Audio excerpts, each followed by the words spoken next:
As schools across the country opened this week, the administration of Maziba Primary School in Kabale District was unsure if they would return to schooling soon.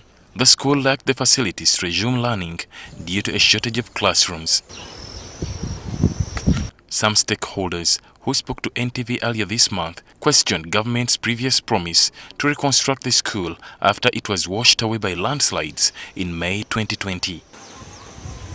However, government has continued to rebuild the structures at the school, with $500 million shillings set aside to facilitate construction works, as Moses Tumejushe, the Kabale District Education Officer, explains. To have received the 500 million shillings for reconstruction of the primary school. So we shall use all the PPDA procedures to make sure that we procure a competent contractor who will help us to do construction. Tumejushe says that district leaders will soon plan for the funds and thereafter seek guidance from the central government. First of all, we didn't have this money in our budget, in our financial for this financial year.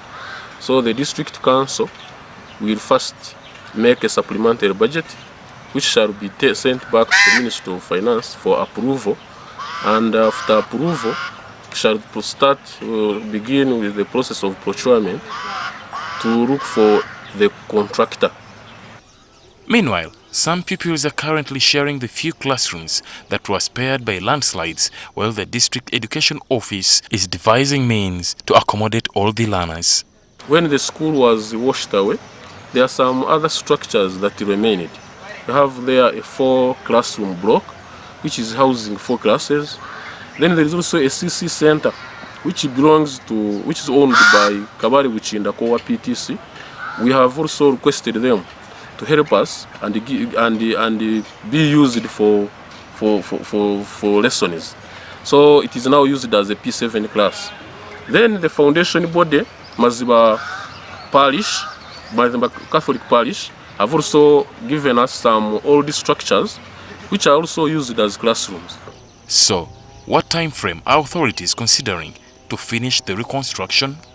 This one being also an emergency, we can also request from the PPD. We can request a waiver from the PPDA if they can allow us to use to use direct procurement. But being government money, we cannot be so fast. We have to take follow all the procedures such that we do something that is legally accepted. I'm glad that government has finally released the money for the reconstruction of Maziba Primary School, but I request government to reduce on the procedures, as we know that there is still a long way for this money to be used.